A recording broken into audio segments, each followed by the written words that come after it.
What's going on, guys, and welcome back to JB Lion. I'm in a different surroundings today. I'm at my partner's house, yeah, so we've had two games over the weekend. We had Chelsea versus Aston Villa and Inter Milan versus Genoa. So first we're going to talk about the Chelsea game. Where do I even start with this game? We went 1-0 up. We looked really sharp, positive, come out the traps like, I don't know, came out the traps like crazy, and we looked really, really good. Obviously got the goal for Enzo Fernandez, which was a really nice goal, well worked, and then after that it just kind of, actually no, not going to be negative. We actually looked half decent for what we had. I don't know, we seem to have changed formation. Reece James kind of played in the central midfield, and we kind of played like a 3, which then covered the other 3 at the back.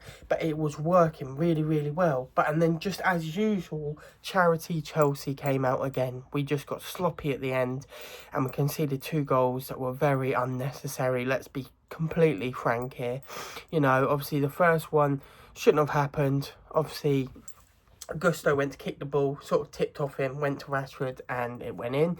He did a good cross and it went in. And then the last goal by Asensio should never have happened. Jorgensen, obviously, I've been battering Sanchez, saying how bad his goalkeepering is, but Jorgensen has no excuse for that. That was just poor from him. He should have saved it. I don't really know what happened.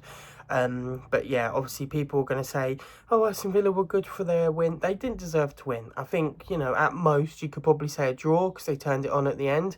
But we all know how good Aston Villa can be, and they was not up to the traps yesterday against Chelsea. Chelsea probably deserved to win with the amount of chances we had, but that's just the typical Chelsea at the moment, not taking our opportunities when they fall to us. Like, there was an opportunity with Cole Palmer where he went one-on-one, and for some reason thought he could take it round the goalkeeper and then hit it. He should have potentially just maybe taken a shot or laid it off to someone else.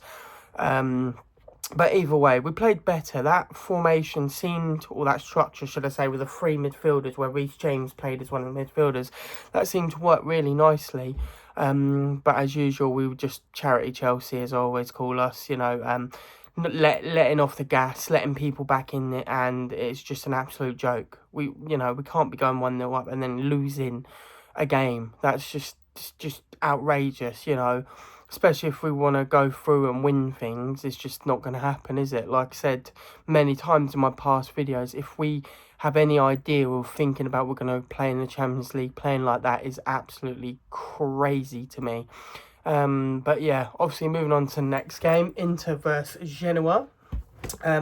So the one last thing, sorry, before I go on to the Inter Genoa game, Chelsea, like I said, they played well. We did well against Aston Villa. Obviously, we all know how Aston Villa are, and we know that when they're up for it, they can absolutely dominate any team, and they are very good, obviously, with Rashford and Asensio now. But like I said, we played well. It was just a case of we slipped up, as we always do. Jorgensen, yeah, it's bad goalkeeping, it's hard luck, I do feel for the poor lad, but, same like when Sanchez, they're just bad goalkeeping mistakes that shouldn't be happening at our level. And then, like I said before, previously, we've got goalkeepers like Petrovic who are absolutely smashing it for Salzburg or whatever they're called in the French league. But we live and we learn, and hopefully we can pick ourselves up for the next game.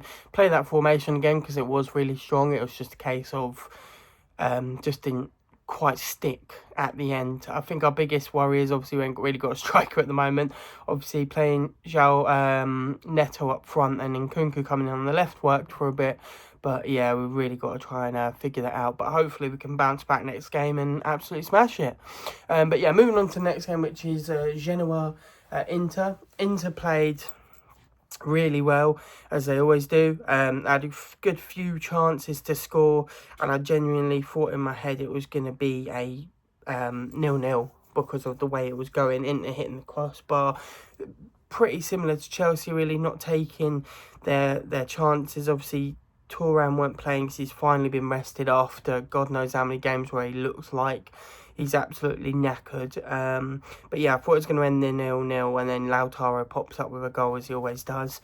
I think Inter were good for their win, and they deserved to win. I don't think Genoa really threatened a whole lot. I think Inter deserved to win that. But yeah, obviously this weekend, as a football fan, obviously got Chelsea and Inter. It's just a concern every time I watch it. But yeah, I hope you guys enjoyed this video. Sorry it's a bit of a shorter one. It's just a case of I'm not at my house, so I don't have all the information I usually have. But yeah, thanks so much for watching my videos lately. Like I always say, I really appreciate the likes and comments and stuff. They really do help me out and make me want to make these videos. But yeah, on to next week's games. And I'll see you dudes, dudettes, and everyone else in the next video. Thanks for watching. Ciao, ciao. Bye.